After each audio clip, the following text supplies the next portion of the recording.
Hello and welcome to Battle for the White House. This is your show that keeps you up to date with the latest news from the run-up to the world's most powerful elections. I'm your host, Peter Stemmett. Plenty to look forward to in today's episode. Let's take a look at what's coming up. Tim Kaine and Mike Pence go head-to-head at the vice presidential debate. Hillary Clinton responds to Donald Trump's tax bombshell. And evangelical voters are leaning towards Trump. Hello again and welcome. Vice presidential hopefuls Tim Kaine and Mike Pence launched into their only debate of the campaign earlier this week. They immediately clashed on the reputations, experiences and policies of their bosses chasing the White House hot seat. Vice presidential hopefuls Tim Kaine and Mike Pence launched into their only debate of the campaign, immediately clashing on the reputations, experiences and policies of their bosses chasing the White House. It really is remarkable. At a time when literally, in the wake of Hillary Clinton's tenure as Secretary of State, where she was the architect of the Obama administration's foreign policy, we see entire portions of the world, particularly the wider Middle East, literally spinning out of control. Donald Trump can't start a Twitter war with Miss Universe without shooting himself in the foot. Donald Trump doesn't have a plan.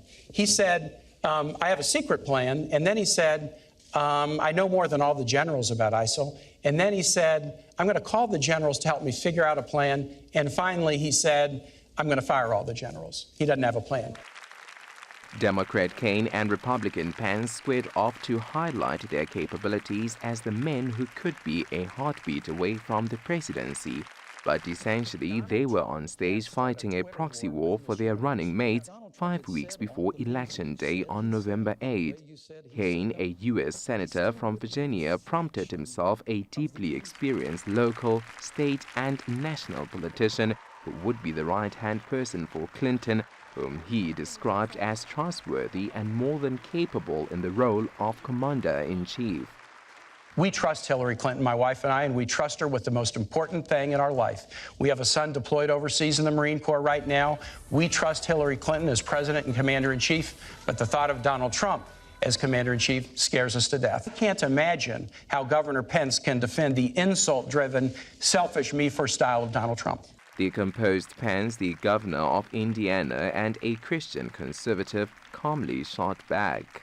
If Donald Trump had said all the things that you said he said, in the way you said he said them, he still wouldn't have a fraction of the insults that Hillary Clinton leveled when she said that half of our supporters were a basket of deplorables. It really is remarkable. The two men repeatedly talked over each other as they clashed about Trump's failure to release his tax records, Social Security, how to handle an aggressive Russia, and the prospect of mounting debt, forcing moderator Elaine Kawaja to intervene and insist they cut it out. Let's take a look now at the vice presidential poll after the debate, and we'll begin with Senator Tim Kaine, Hillary Clinton's running mate. And you'll see here, there on your far left, 38% of people thought that Kaine was better than his opposite number, Mike Pence, the governor from Indiana. 43% thought he was worse, 15% said it was about the same, and 4% said, I don't have an opinion. Let's have a look at Pence now, the Republican vice presidential nominee. 67% of people thought that Mike Pence was better than Kaine. 14% thought he was worse. 15% said about the same. And 3% said no opinion. So how does this affect the overall polls? Let's have a look at the VPs now. And there you can see that 77% of people think that Mike Pence is qualified for the U.S. presidency. 70% think the same of Tim Kaine. Why is this important? Well, if something were to happen to either Donald Trump or Hillary Clinton, then Mike Pence or Tim Kaine, as the vice president, would have to step in and complete their term of office. Speaking of Trump, a video of the Republican presidential nominee testifying under oath has been made public following a court ruling that unsealed footage of the Republican nominee's deposition in his legal feud with chef and restaurateur Jeffrey Zakarian. Another DC chef, Jose Andres, as well as Zakarian, pulled out of deals to open restaurants in the new hotel due to Trump's rhetoric surrounding Mexican immigrants. Donald Trump will have an address on Pennsylvania Avenue on whether or not he wins November's election. This after his new super luxury hotel opened steps away from the White House. Not everyone was applauding his name in large gold-colored letters adorning the $212 million Trump International Hotel. For anyone that doesn't know, this was the old post office building. You know, I do things that don't necessarily have my name on it, but I'm involved with when we put our name on a hotel such as this one, which is very important. I'm very much involved in the details. I was involved in the design of the building and the room sizes and the entrances and the lobby and the marble and the bathrooms and the fixtures and the bars and a lot of things. I mean, you know, I'm involved very much with the hotel. The important projects, I get very much involved. A crowd of protesters gathered towards the Republican presidential candidate's redevelopment of the Capitol Century's old post office building into one of the city's most expensive hotels. It's extremely symbolic because he has opened this luxury hotel in the old post office building. This is a building that was built with our tax dollars, with the people's money. He's been able to cut a deal with politicians in Washington, D.C. that has allowed him to take over, to privatize essentially something that belongs to the people. Washington almost demolished the building in the 1920s and again in the 1970s. Many residents in his Democratic Party stronghold are unhappy he won the contract to repurpose the old post building and lease it for 60 days. That was in 2012, well before the New York real estate tycoon launched his successful campaign to win the Republican Party nomination with insults against Hispanic immigrants and Muslims. You know, like I've said anything that could be so bad, because if I said something that was so bad, they wouldn't have had me go through all of these people and win all of these primary races, and I'm pretty even in the polls, or close to even in the polls right now. So I was very surprised that he wanted to get out of the lease. Trump's provocative statements prompted celebrity chefs Jose Andres and Jeffrey Zakarian to pull out of a deal to launch a restaurant in the hotel. Supporting Trump's not going to make you a millionaire. I don't understand why they did this. I'm running for office. I obviously have credibility because I now, as it turns out, became the Republican nominee, running against, we have a total of 17 people that were mostly senators and governors, highly respected people. The Trump Organization has sued both men and signed that win or lose in November, the candidate will continue to court controversy after his campaign is over. The formal opening is set to take place next month, days before the election. It's now my pleasure to welcome our guest this week, all the way from Chicago in the USA, former White House Director of Events during the Clinton administration, and political commentator Laura Schwartz joins us now via Skype. Laura, welcome. It's great to have you on. What did you make of the reaction of Donald Trump after the first debate? Well, Trump had his signature confidence on after the debate when he went into what's called the spin room. You see, the debate happens on the stage, and then backstage are the journalists covering the campaign. They have their live shots set up, ready to ask questions of the surrogates, you know, those representing the candidates. But Donald Trump always likes to go into that room on his own. And he was in there talking about how great he did and how he loved the moderator and he thought it went very well. Now here we are, 4 days after the debate, and he's saying things like his microphone didn't work and the moderator was horrible. So it's always an interesting dichotomy when you get a message from Donald Trump. You really have to wait for about 4 days to see if that's still the same confidence, that same message, or as he did early this morning, start tweeting at 3 a.m., 4 a.m., 5 a.m. About things that he wasn't happy with. So you got to let it set in and give some time for Donald Trump. By any barometer, it's fair to say that Trump is polarizing and even offensive. Why has he been so popular? I have to tell you, Peter, there are a subsect of the United States very unhappy. Trump is tapping into the anger with his message. Now, it is working in some states, absolutely. But as we've seen in the polling, which just came out, following the first presidential debate, he is losing what he was gaining in the very, what we call battleground states, the very states that could determine the next president of the United States. Because as with the United States of America, we have an electoral college system. So based on either how many votes you get in a state or whether you win a state, the electoral votes from that state are allocated to you. So when it comes to November 8th on Election Day, it comes down to reaching a number, Peter, 270. 270. And you look at different states and how they're weighted with their size, and you can see that Donald Trump and Hillary Clinton are both going for those states. Now, some of those end up in a region of the United States that's not doing as well as others, where Trump's message has gotten through, where there are more gun holders, and you see reaction in different ways. You worked during President Bill Clinton's campaign. How fun and tough is it? It is both. It is tireless. I mean, you just never, you sleep maybe 4 hours a night. You're going from one city to the next, multiple cities in a day. Usually that's changed up through the course of the day, especially gets closer to the election day. You will have internal polling that shows you the different developments. And if it's even just 1 point, and you know that 1 point can mean the difference between winning a state or losing a state, you're going to head right to that state and the very specific targeted cities in which you know you can win. So your travel schedule changes up constantly, especially when it gets to the last week of a campaign. And your polling inside the campaign is really what determines where you go, when you go, and you want to hit the right time of day for the news coverage.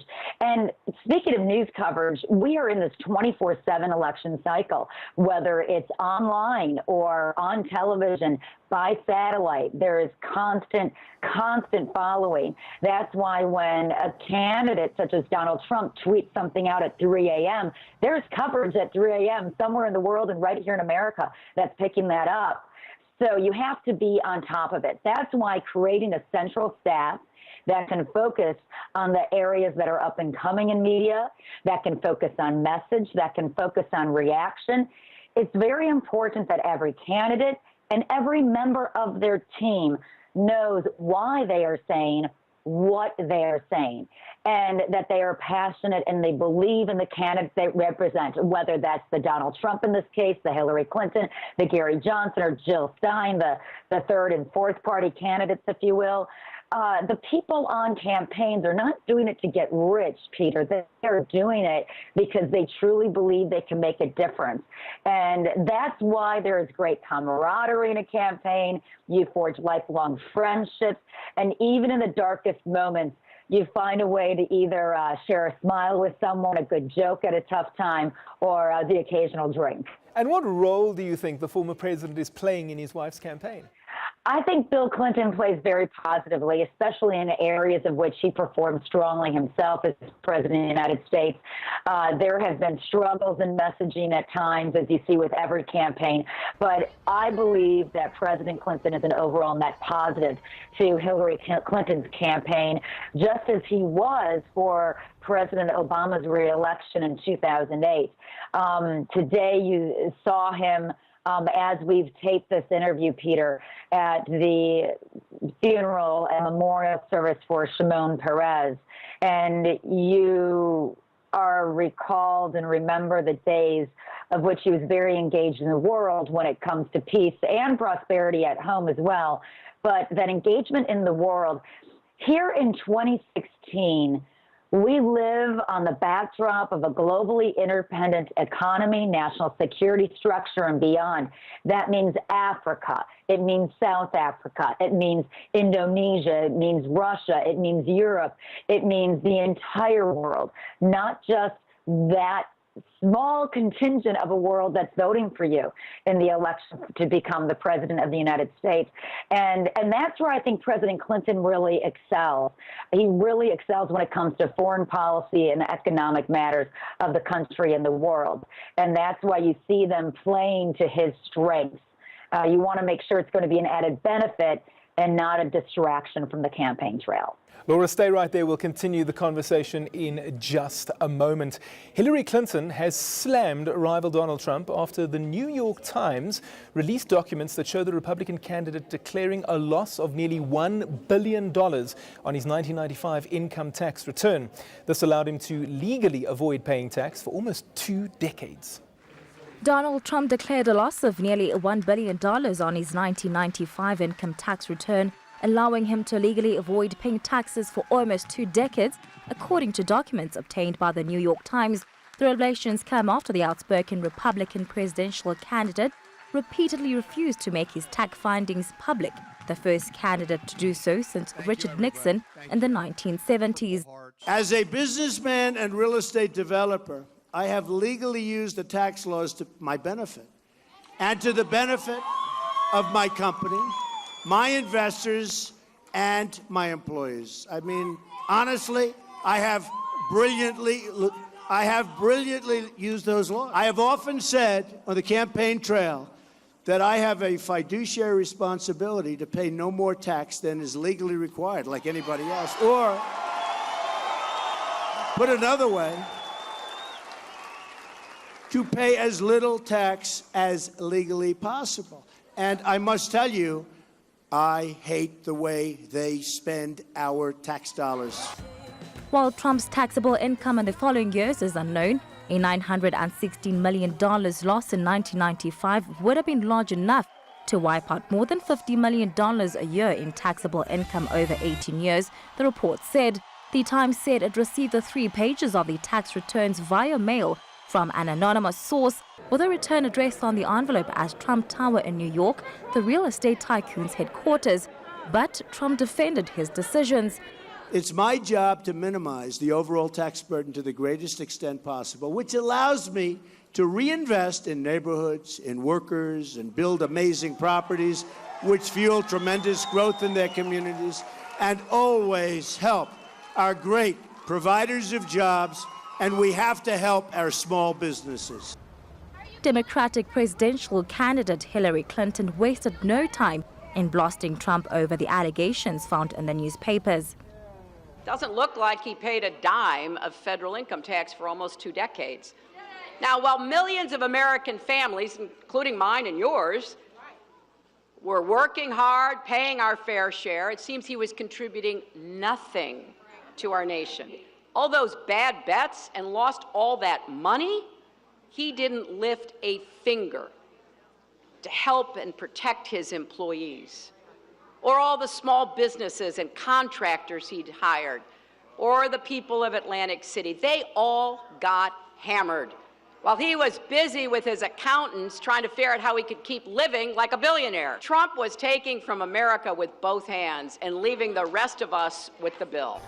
The newspaper said it verified the authenticity of the documents and had them reviewed by a tax expert. Former White House Director of Events during the Clinton administration and political commentator Laura Schwartz is still with us. Laura, Clinton and Trump face off in their second presidential debate on Sunday. What are you expecting to see? The second presidential debate is a really different dynamic from the first. It's town hall style, where the 2 candidates are not just speaking to each other and answering questions from a moderator over the course of 90 minutes. They are on stage surrounded by actual voters, which I think is a much better format, to be honest. The straight debate we saw in the first debate was terrific when it comes to let's ask specific questions about policy. But a campaign and an election is about the people you will represent, the people of whom you want to make their lives better, and then prove to them how you can do that. Face to face, not with another journalist, not just on a Twitter account, but face to face with the voter themselves. And so that second presidential debate is going to be very, very pivotal. Donald Trump wants to turn his numbers around from his first debate performance. Hillary Clinton wants to keep the wind at her back from the first performance. They have to make sure to show empathy. They have to listen. They have to respond to the question that was asked by that person in the town hall. I would urge all of your viewers to look at that. Have they answered the question, posed by the voter who's standing in front of them, because they can evade questions from journalists. You can go around a question as much as you want when it's just asked in the media. But really, when it's face-to-face with the voter, I believe you have to be straight up, even when it's a tough answer, and give it to that voter face-to-face. There's also a school of thought that says regardless of who wins in November, there'll only be a one-term president because of how unpopular they are with voters. What do you think? I think that these two candidates are looking at getting that first term as president. I don't think the conversation is as much about just being a one-term president. Most presidents want 2 terms because they go in for a first term. If you're a change of party, you try to undo some of the things you were unhappy with and then put into your own programs. And then it's really in that second term that they take hold. So I think every president running really wants to go for a full 2 terms. And with that in mind, if they have that in mind, they realize that when they take the oath of office on Inauguration Day in 2017, just a few months away in January, they are taking an oath not just to try for 6 months or 8 months, but they've got to hit every day as if it's still a campaign. I think that's what benefited Bill Clinton. I think that's what benefited Ronald Reagan. I think that's what's benefited a lot of the 2-term presidents that we've had. Same thing with George Bush. I think that in order to be successful, you have to start on day one as if it's your last day and you want to do as much as you can before it's done. But, Peter, may I say just one other caveat to that question? You are very right. Polls show, people agree, both of these candidates have large, unfavorable, untrustworthy numbers. So it means that whoever gets elected in November has to not only work with the Congress, which is a constant conversation in the United States, but they have to work with those that didn't vote for them. Because once you walk into the White House, which is also called the People's House, you are not representing just those that voted for you. You represent those that also voted for someone else or purposely voted against you. So it will be a building, a rebuilding of trust the moment they are elected. And whoever wins, whether that be Donald Trump or Hillary Clinton, that has to be the first thing on their mind in that very acceptance speech for becoming the president-elect that night in November. That doesn't come in January for the inaugural speech. That doesn't come halfway through the first term. They have to immediately, with the polls showing how they are and the divided American public, they have to immediately reach out to the other side. Here in South Africa, our electoral system is mostly around the popular vote. The party with 60% of the votes wins 60% of the seats in Parliament. But in the United States, you have the electoral college system. There's been a lot of talk about electoral reform in your country. What's your take? Well, it's very interesting because we have had a case before where a president or where a candidate has won the popular vote, but not the electoral vote, which poses that same issue for whoever the president-elect is in that case, to be able to bring together the majority of people that didn't vote for them. The Electoral College was set up to serve a more perfect union and represent states that are not as large as other states. I get that, but I do believe in the popular vote. I believe in electoral reform, both with campaign finance and the amount of money in campaigns, the publicly funded part of campaigns, and perhaps a limit on their length and the amount of spending so that we can get back down to the issues and policies. But I think what this campaign comes down to isn't really a reform of the current electoral college system. It's a reform in how candidates deliver their message. We've got to get back to policy rather than sound bites, Peter. People in America, whether they're a single mom raising a family, whether they are a businesswoman or businessman, whether they are a single young man voting for the first time or somebody in their 80s voting repeatedly through their lives, it has to talk to them and their issues. You're not just running to become president of a country. You're running to become president of the very people that occupy that country and understand the relationship among others in this world. Again, like Africa, the great emergence of different economies, the great struggles of other countries.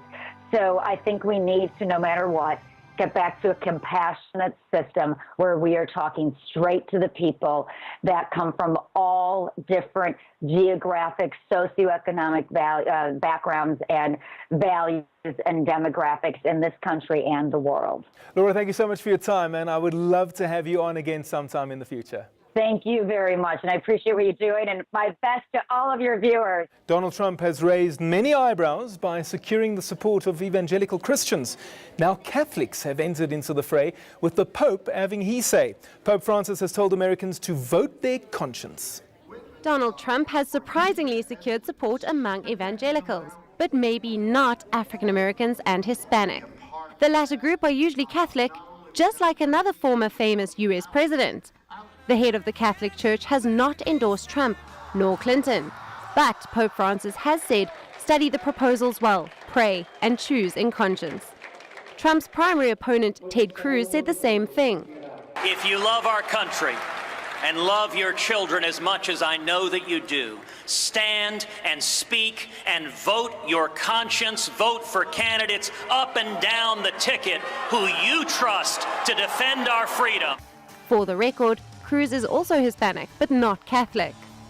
Earlier this year, Francis pointed out that anyone who builds a wall isn't Christian. Trump fired back. For a religious leader to question a person's faith is disgraceful. Some are just praying that Election Day arrives sooner rather than later. It's that time again where we take a look at the latest poll numbers coming out of the United States of America. And we'll begin in Florida, the Sunshine State, 46-41. Hillary Clinton in the lead. Let's move on to the next battleground state. That would be Ohio, where Clinton is just in front, 44-42. Narrow it is in that purple state. As we move on to Pennsylvania, where Clinton looks to have a good lead at the moment in those polls, 47-38. Looking good for the Democratic presidential nominee. In Michigan, she's also in front, 38-35, although a lot of undecided voters there, as you can tell. Virginia, it's 42-35, again in favor of Hillary Clinton. And we move on to North Carolina, 46-44. It's neck and neck, but Clinton just in front by a smidgen. And then overall, if we look at the popular vote numbers, goodness me, it couldn't be any closer, could it? 42-41. But again, it's Hillary Clinton who is in the lead. But remember that in the USA, it's not about the popular vote, it's about the Electoral College. That's also all we have time for on this edition of Battle for the White House. I look forward to your company again next time. Remember, you can find me on Twitter at @PStemmet_ANN7. I'd love you to interact with us. You can also follow the channel at ANN7 TV. From myself, Peter Stemmet, and the team, we look forward to your company again next week as we continue to bring you the latest in the battle for the White House.